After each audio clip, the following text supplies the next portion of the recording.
आयुर्वेद में शहद को एक औषधि माना गया है। कोरोना काल में आयुष मंत्रालय ने भी इसे इम्यूनिटी बढ़ाने वाला बताया है।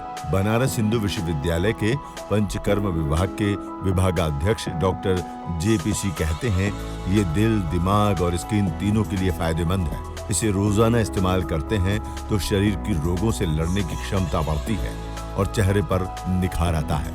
अगर आपकी खांसी कई दिनों से ठीक नहीं हो रही है तो रात में सोने से पहले हल्के गुनगुने पानी में 1 चम्मच शहद मिलाकर पिएं। ये एनर्जेटिक और फुर्तीला भी बनाए रखता है। शेयर और डाउनलोड करें दैनिक भास्कर ऐप।